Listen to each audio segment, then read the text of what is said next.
এই হাদিসটা আপনার মাকে বলবেন, আপনার বোনকে বলবেন, আপনার মেয়েকে বলবেন, আপনার স্ত্রীকে বলবেন। এই হাদিসটা যদি কারো হৃদয়ের মধ্যে গেঁথে যেতে পারে, তার দ্বারা অন্যায় করা সম্ভব না। একটু এই কথাটা না বললে জাস্টিস হবে না। রাসূল সাল্লাল্লাহু আলাইহি ওয়াসাল্লাম মেরাজে গিয়েছিলেন, আপনারা জানেন। তিনি মেরাজের রাতে অনেক অলৌকিক জিনিস দেখেছেন, নবীদের সাথে সাক্ষাৎ করেছেন, ইভেন আল্লাহর সাথে কথা বলেছেন, আল্লাহর নূর দেখেছেন। এই সময় সবাই তাকে হাসি মুখে সম্বর্ধনা জানিয়েছিল।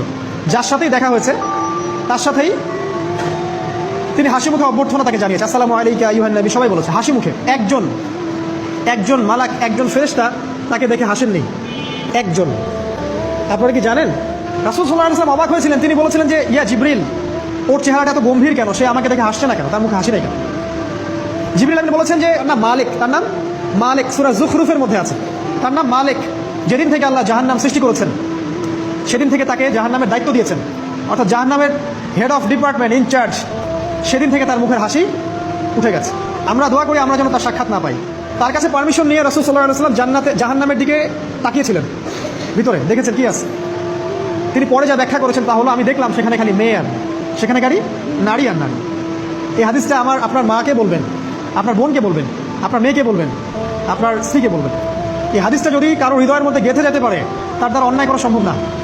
কিভাবে একটা মেয়ে সব কিছু উন্মুক্ত করে ঘুরতে পারে যখন অলরেডি তার আত্মা জাহান্নামে জ্বলছে, অলরেডি, কারণ ভবিষ্যৎ আল্লাহ জানেন।